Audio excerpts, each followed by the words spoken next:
What's up, Block fam? Welcome to today's episode where I am riding Goldzilla. I want to let you guys know before we make any further changes to this bike, which I'm on the way to the shop to basically drop it off, and we're going to get started on continuing work with it. So we're basically switching out to a 550 cam, and before we do that, I wanted to let you guys know and do a video on what it's like to ride this bike with the 590 cam.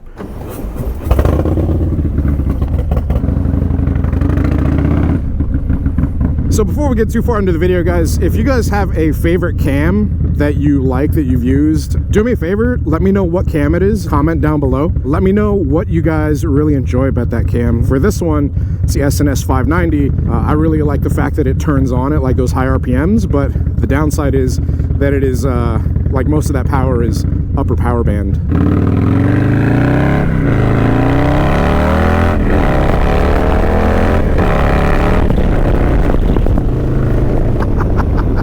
If you guys don't know about my project bike here, this is Goldzilla, Harley-Davidson Softail Lowrider S, and we did a 131 cubic inch stage 4 to it, but we kept on going beyond just like the stock Harley 131 because we wanted to see basically what we could do to it, how much power we could squeeze out and all that stuff.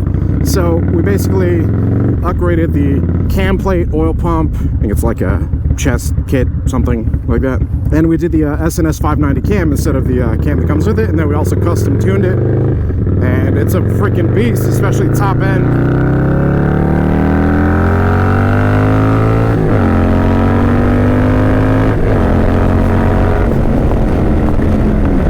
It's ridiculous. Ridiculous. I'm sure you guys can hear when I'm accelerating there. Despite going easy on the throttle, you can still feel and like hear that the cam really starts to kick on and like that mid to upper RPM. So the cam that's in here, it's a performance cam. It's like more of like a race cam top end. And so it really performs at above, you know, like mid and up, which is awesome if you're racing. But I ride around Orlando, you know, for the most part.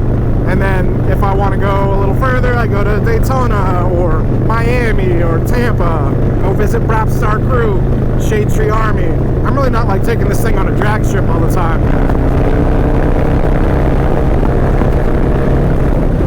So I could like drop a gear right there and it would just be like screaming. In an instance like that where I'm looking to pass somebody, if I get on the throttle, like that mid-range performance isn't really there, but that's totally where I'm setting.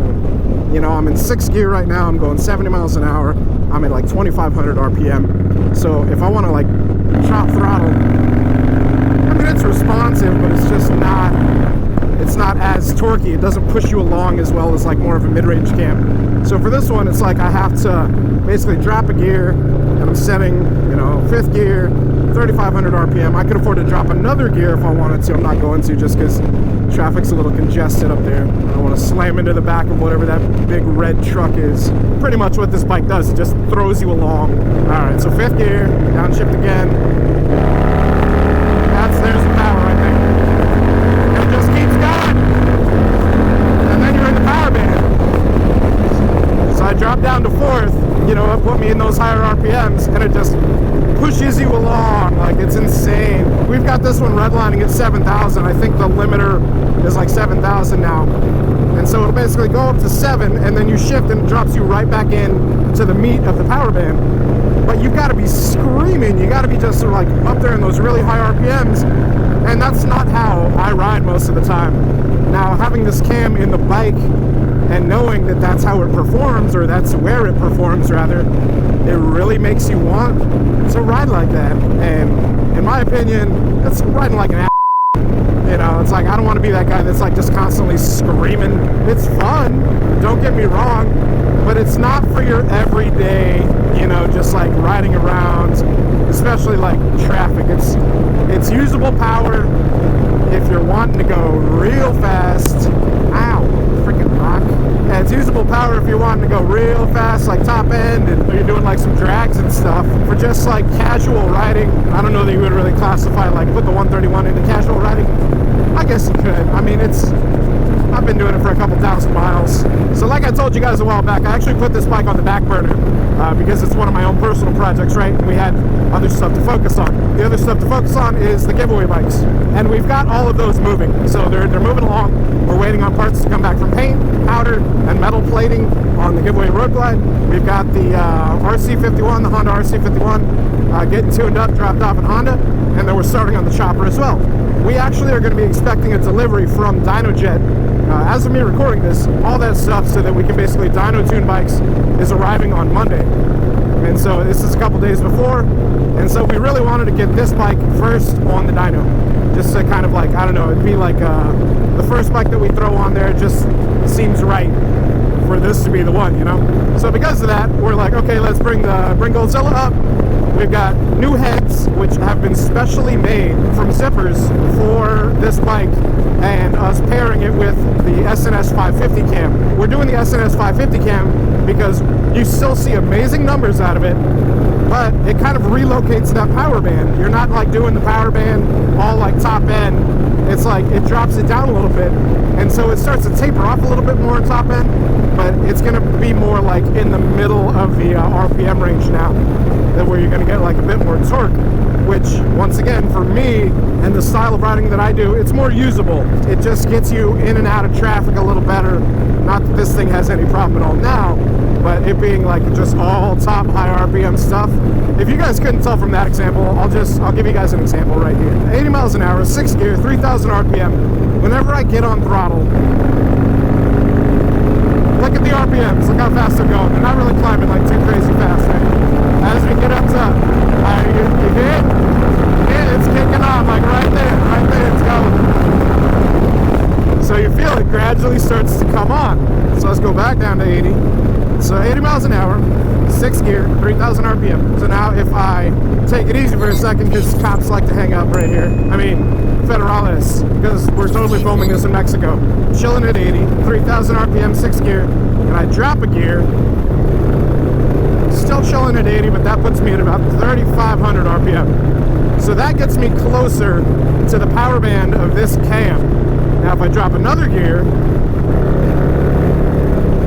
we go 80 miles an hour. I'm at 4,000 RPM. That is pretty much right on the edge of where the power band of this cam starts to really kick in. So if I clutch in, downshift twice, and then give it the beans, we're hauling ass.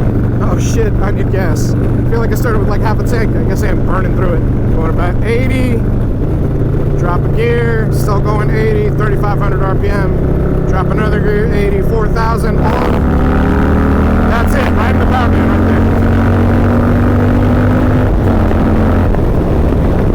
there. Ridiculous. In this weather, with the humidity being as low as it is, the bike is responding so much better as compared to whenever I would ride it whenever it's warm. So it's probably safe to say, in this condition, the bike has a little more horsepower and torque. Nice, crisp, not humid air. So I'm going to do a follow-up episode where I show you guys what it's like, and we'll note the differences between like the SNS 590 cam that is currently in the bike versus the SNS 550 cam. Honestly, like I've ridden a bike with the 550. I've also ridden a bike with an SNS. I want to say it was like a 465. I think I actually have one that I bought thinking that I was going to just do a stage 2 to this bike. And then I met Chris, and here we are with the Goldzilla stage 4, 151 horsepower, 150 torque. Chris influencered me. For those of you out there that are thinking about doing a stage 2, because that's what a stage 2 is. A stage 1 is air cleaner, a tune, and an exhaust. And then a stage 2 is a cam and a tune, right? You always want to get like each one of those stages tuned. Some people will tell you like you can run an exhaust sometimes without doing a tune. It's not recommended. It's not good for the bike. If you do an air cleaner though, definitely get it tuned. A lot of people run can tunes. In my opinion, it's smarter just to pay for a license for a DynoJet, and that way you've got unlimited accessibility if you want to continue to move forward. So like if you buy a Vance & Hines FP3, you're only able to go up to stage 2 with that thing, if I recall correctly. And that's like, what, $400 or something like that. Whereas if you buy a license and you get a tune on your bike from DynoJet, which is something that we offer at the shop, you then have full access to tune from a stage 1 to a stage 4 with that license. You just have to have somebody like that'll dyno tune it for you, which we do as well. If you're doing just a stage 1, tune it. If you're doing a stage 2 with the cam, you most definitely have to tune it. There are companies out there that will sell their cams with a like a CAN map. A CAN map is basically a tune that they have made that they say is good for the bike. Traditionally, those are pretty good, but if you really want like something specifically made for your bike, I can't advocate enough having it specifically tuned for your motorcycle. Different exhausts are going to change how the bike is tuned so much. Like the header pipes make such a huge difference. And this is stuff that I've just learned over the years, because I thought it was, you know, like doing a stage 1, I was like, yeah, I'll just get the air cleaner and I'll get the exhaust. It's like, whatever, doesn't matter. Like, I'll throw a flash or a CAN map on there, or I'll try to do an auto-tune session on my own. And dude, like, ever since meeting Chris and getting like a professional to tune the bike, I can't advocate for it enough. It's such a big difference. Anyways, now that we're slowing down a bit, you know, we're at a bit of a lower RPM, 6 gears, 60 miles an hour, 2,000 RPM. It's really not going to be in the power band. So if I were to basically get on throttle, it's taking it a bit, you know, to get up there and go, because it's just like so far away from, you know, 4.5. It's pretty crazy. It's like such a noticeable change in that RPM, that part of the RPM band for this cam. With something a little more mild, like mid-range, you know, I'm going to feel it start to kick on a little sooner. So, you know, cruising at these speeds, I mean, this is right about highway speeds, right? Just below 70, you know, we're at 2,500. Get on throttle and I've got like more of like a mid-range cam, I'm going to be closer to actually getting into that power band of it providing me torque to basically move in and out of traffic, you know, navigate traffic. It doesn't take long to get to 3,000. It's just the different profiles of the cam, the different characteristics. This is a really high lift, and so I know with the 590 you have to have the valves. It's not just as easy as like, oh yeah, I want to do a 590 cam. Like if you're doing something like that with like such a high lift, you're gonna have to look into other parts of changing up the engine. So if you're going with the high lift of 590 and you're paying attention to valves, valve springs, all that stuff, that's when you're talking about starting to do work to the heads. I know I've had a lot of you guys ask me about the bike. I wanted to do a video basically talking about like what it's like to ride, you know, 150 plus horsepower, 150 torque Harley-Davidson. You guys have probably noticed like I don't ride this bike as often as I used to, and it's because I ended up getting the MT-09, right? And it's 100 pounds lighter. I think it's over 100 pounds lighter. And the power numbers aren't anywhere near the same, but that bike it's fun, it's flickable, it's lightweight, easy to throw around. Great bike. This bike is just like always pissed off. And so it's kind of like if I want something just a little more casual, I ride the MT-09. Eric said a while back, the MT-09 is my slow bike, the Harley is the fast bike. This is a muscle car, man. Engine, throttle, brakes.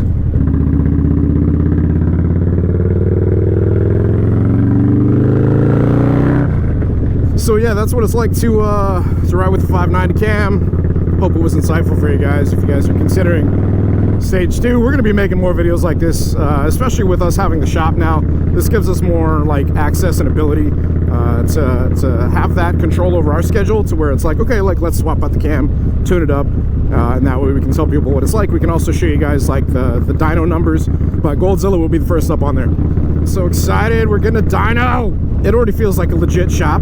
But the fact that we're going to have like tuning in-house is just, oh, man, that's so badass. It just really adds to like the legitimacy of it even more. And it's so crazy because like whenever I think of that, I always think of like where we started and how I was like doing tutorial videos in a parking garage showing you guys how to like swap out to LED lighting. Install on some lighting. Somebody been drinking in here. Had some Steel Reserve. Guys see that? I'm just inside of a parking garage. How crazy is that? Life is crazy, man. All you gotta do is work hard. Really nice to actually be able to like jump back on here and, you know, just do like a traditional style vlog, like talking about, you know, something that I've had a good amount of experience with. Being able to like deliver that to the community, because I know you guys have been curious about it, and I've gotten a lot of questions on it. You know, just like a traditional style vlog. I feel like so much lately I haven't been riding, which is kind of funny. It's like, open a motorcycle shop, oh, don't ride motorcycles. I was talking to Chris about that the other day, and he's like, yeah, whenever I became a mechanic I stopped riding motorcycles too. So it's nice to ride, especially in such a nice beautiful day. It's good to be able to talk to you guys one-on-one, you know, sitting here on the bike. I really missed this style of video. Do me a favor, leave a comment down below if you guys have a stage 2, if you have a cam that you prefer, like you know, one of your favorite cams. Let me know what that is, and comment below and let me know why you guys enjoy that cam. And if there's downsides to it, you know, let me know that as well.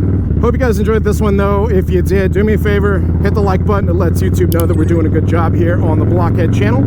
If you guys want to continue to see motorcycle content like this, hit that subscribe button if you're not subscribed already. Hit that bell icon as well so it sends you notifications of future uploads and activity. Until next time, you guys ride safe out there, stay vigilant. We'll catch you guys in the next one. Peace.